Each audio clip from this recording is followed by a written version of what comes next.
नमस्कार किसान साथियों। आज आपकी खेती में आप रसायनों का उपयोग कम करके फिटकरी के माध्यम से होने वाली जड़ गलन को कैसे रोक सकते हैं और दिए गए सभी पोषक तत्व अगर बंद अवस्था में मिट्टी में अगलनशील अवस्था में अगर पड़े हैं तो पौधों की ग्रोथ, पानी का पीएच और फसल की बढ़वार और ज़मीन की फंगस को रोकने के लिए आप फिटकरी का उपयोग किस प्रकार करेंगे।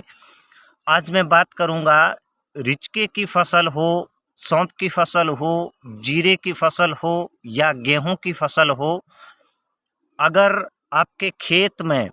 फसल की बढ़वार नहीं हो रही है, ज़मीन में फंगस के कारण पौधे मर रहे हैं या पौधों की अवधि, फसल की अवधि आने से पहले ही फसल खराब हो जाती है, तो उसे रोकने के लिए जिस प्रकार आप मोबाइल पर देख रहे हैं फिटकरी, अगर आप 1 किलो फिटकरी को प्रति 1 बीघे के हिसाब से बहते पानी के धोरे में साबुत खड़ा डाल दें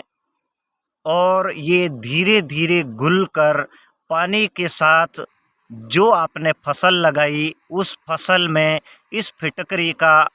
पानी घुलकर जाएगा, जिससे ज़मीन का पीएच भी ठीक होगा। ये पोटास एलम आप सभी किसान भाई सौंफ, जीरा, गेहूं या रिचके की फसल में इन दिनों मतलब कि नवंबर में, दिसंबर में अगर आप फसल की सिंचाई के साथ फिटकरी का उपयोग करते हैं तो ये आपके बाज़ार के रासायनिक उर्वरकों को कम करके आपके खेती के उत्पादन को बढ़ाएगा और ज़मीन के अंदर पैदा होने वाली फंगस के कारण फसल की जड़ें खराब हो जाती है, उस फंगस को रोकने के लिए ये पोटास एलम यानी कि फिटकरी अगर आप सिंचाई के साथ पानी में बहाते हैं तो इससे आपको बहुत लाभ होगा। 1 बीघे में आप 1 किलो फिटकरी मोटे कपड़े में बांध दें या फिर बड़ा ढेला लेके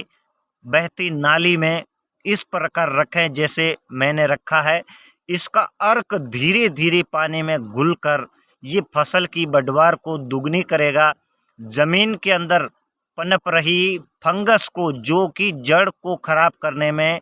योगदान देती है, तो ये उसको रोकने में बहुत ही रामबाण औषधि है। कई किसान भाई, उन्नत किसान भाई इस तकनीक का उपयोग करते हैं, उन्हें बहुत अच्छा लाभ मिलता है। आप सबकी जानकारी के लिए मैं आपको इस बात के लिए आग्रह करूंगा, आप जैविक खेती की ओर ज़रूर आएं। कई ऐसी चीज़ें हैं जो बाज़ार में सस्ती मिलती है, जिसका खेती में बहुत लाभ मिलता है।